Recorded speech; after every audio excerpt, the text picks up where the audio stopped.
Craigs back to winning ways there, but more importantly, a performance you can take a lot of positives from, and it could have been more, really. Yeah, it's probably the story of last week as well. I can imagine the highlights package will be entertaining because we certainly had plenty of chances and plenty of opportunities. And first and foremost, going to say what a great game it was. I really enjoyed watching the game. It's always easy to say that sometimes when you've won, but we played Thistle in pre-season up at DL Park, and it was two young teams who really opened up and tried to have a go, and it was end to end. There was chances and there was shots, and it was really entertaining. So I expected that tonight. They move the ball well. They can hurt you. They're good in possession.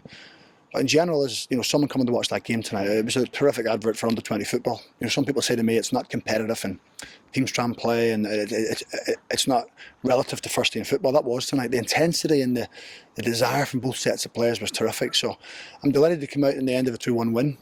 I think that the chances we created, we deserved to win the game. They had a little spell of 10-15 minutes in the second half where they were cutting us open. We'd put so much into the first half. It's hard to maintain that for the full period of the game. We had to make a change just to give us an extra man in midfield. And then once we'd done that, I felt as if we wrestled the game back into our favour. We looked a little bit more composed. We're an extra man defensively in midfield. We're an extra man when we're in possession as well. So it just gives a little bit more composure in the game. But overall, delighted with the players' performance. It's been a tough couple of weeks when you don't win when you think you should be winning games. So with the way they went about their business, I'm delighted that we've got the 3 points. Partick shifted it in the second half, and they had about a 10-minute spell where they looked like they might have got back into it, and they did get the one goal to come back.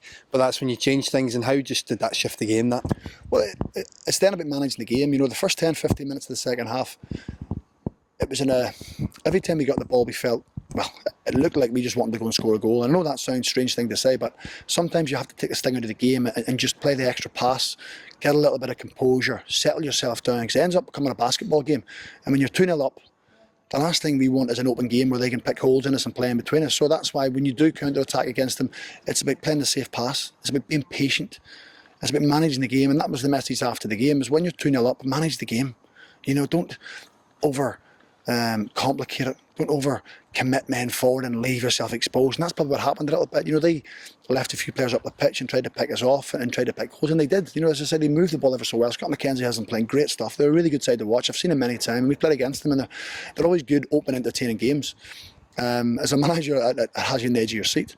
So yeah, it was just about getting the foothold back in the game, of putting Alan back into midfield. It was a little bit unusual for him to play right back, but I always think it's important for players to go and play different areas of the pitch. For Alan, for example, playing right back would have to defend more 1v1 situations than he would in the centre of the pitch. Barry Maguire, having to play left back, will have to defend more 1v1 situations as a full back than he will have as a centre half. So it's just about them getting better, learning different parts of the game. Sometimes it works, sometimes it doesn't. But I felt when we made the change, David, Tom and Alan looked a lot more comfortable in the midfield three. Big Dylan looked a lot more comfortable, and Jake is getting better all the time, and Dom's just a joy to watch.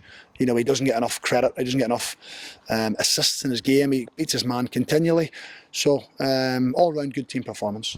Well, as the lights drop off around us, we'll look quickly to Sunday. Defence of the Cup starts. How are you feeling going into that? Yeah, we're in good shape. There's a few boys out doing a little bit of legwork behind me who haven't played a lot of minutes this season, so they'll become important. In football, you always have to be patient and wait for your time. Ram Waters has come back from injury, and Dylan Faulkner has been in there to the team. Adam Livingston's been in there to the team. Jordan Armstrong. These guys are going to be needed on Sunday, so they have to make sure they're ready. They will be ready. We'll be ready.